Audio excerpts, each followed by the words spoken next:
જીભ વગર જેનું ઉચ્ચારણ કરી શકાય એવી સાર્વત્રિક ધ્વનિ ઓમ છે. ઓમમાં 3 ધ્વનિનું સંયોજન છે, એ, યુ અને એમ. આ 3 ધ્વનિઓને સાર્વત્રિક ધ્વનિ તરીકે ઓળખવામાં આવે છે. એ, યુ અને એમ સિવાયના તમારી પાસે બીજા કોઈ અવાજ નથી કે જે તમારી જીભનો ઉપયોગ કર્યા વગર બોલી શકાય. જે બોલી શકતા નથી તે પણ ઓમ બોલી શકે છે, કારણ કે તેમાં જીભની કોઈ જ ભૂમિકા નથી. ઓમની ધ્વનિ એક કુદરતીની મૂળભૂત ધ્વનિ છે. કુદરતના સંશોધન થયેલા નાનામાં નાના અણુ એટલે કે મોલેક્યુલ્સનું વાઇબ્રેશન પણ ઓમની ધ્વનિના વાઇબ્રેશનને મળતું આવે છે. હવે રહી મહત્વની વાત, ફાયદાની વાત અને ઉપયોગની વાત. ઓમનું ઉચ્ચારણ કરવાથી શરીરને 12 મહત્વના ફાયદા થાય છે, તે પણ મફતમાં. ઓમના જાપથી ગળામાં વાઇબ્રેશન થવાથી થાઇરોઇડ પ્રોબ્લેમ દૂર થાય છે.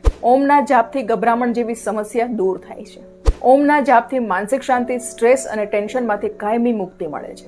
ઓમના જાપથી બોડીમાં બ્લડ સર્ક્યુલેશન યોગ્ય રીતે થાય છે. ઓમના જાપથી બ્લડ પ્રેશર નોર્મલ રહે છે, જેથી હાર્ટ એટેકથી બચી શકાય છે. ઓમના જાપથી પેટમાં વાઇબ્રેશન થવાના કારણે પાચન શક્તિ મજબૂત બને છે. ઓમના જાપથી ફેફસાને વધારે ઓક્સિજન મળવાથી એનર્જી સારી મળે છે. ઓમના જાપથી થાક દૂર થાય છે, જેથી હંમેશા ફ્રેશનેસનો અનુભવ થાય છે. સૂતા પહેલા ઓમનું ઉચ્ચારણ કરવાથી ઊંઘ તરત અને સારી આવે છે. ઓમના જાપથી શરીરમાં ફેફસાની ક્ષમતામાં વધારો થવાથી બોડીમાં ઓક્સિજન વધારે મળે છે. ઓમના ઉચ્ચારણથી સ્પાઇનલ કોર્ડમાં વાઇબ્રેશન થાય છે, જેથી કરોડરજ્જુ મજબૂત બને છે અને તેના કારણે કમરની તકલીફ દૂર થાય છે.